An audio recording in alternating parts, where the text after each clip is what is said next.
What's the latest that you're seeing? We've just gotten the latest numbers from Hubei province today. Is this reflecting what Xi Jinping calls, yielding results when it comes to these virus containment measures?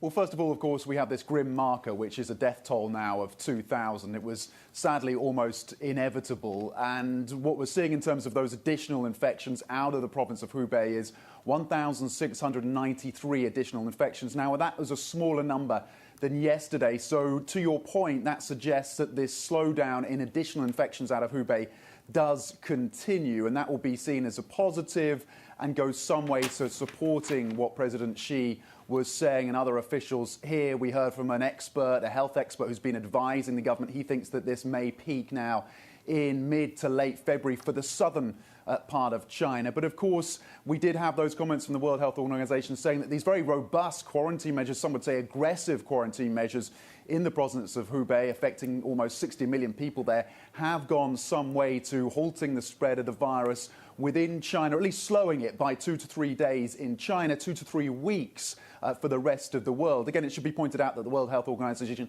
has been criticized by some for being very supportive of China's approach, when many would argue that China fundamentally mishandled this virus, particularly in the early stages. Others say that it's needed to be, the World Health Organization, supportive of China to enable them to come forward with the data and the transparency that they need. Anyway, in terms of additional steps that have been taken in the province of Hubei, we're seeing now that officials are trying to track members of the public there who may not have gone into the health system and may have tried to treat themselves at home by going to pharmacies and using and leveraging China's surveillance to track the purchase of drugs there, to track down anyone who may not have, again, been monitored by the health officials and the health service there, as they try to really round up the last few people who do have this virus, and they continue to try to contain it.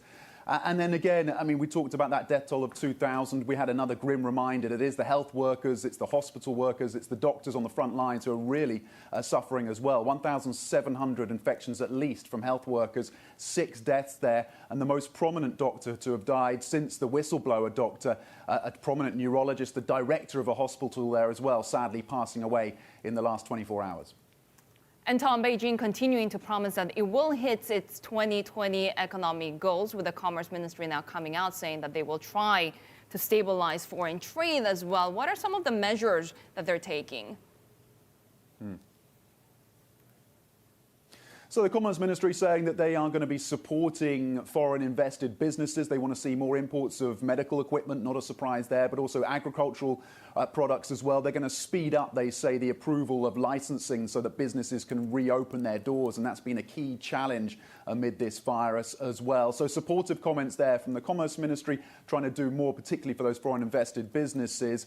But in terms of the impact, I mean, we're seeing, according to official data here, that really there's been a 25% to 50% slowdown across industrial sectors like coal, like steel production and oil refining as well. So there really is a need to ensure that the output is increased and that capacity is increased as well. That is a key challenge for officials here. Supply chains, employees, and getting that capacity back up as well.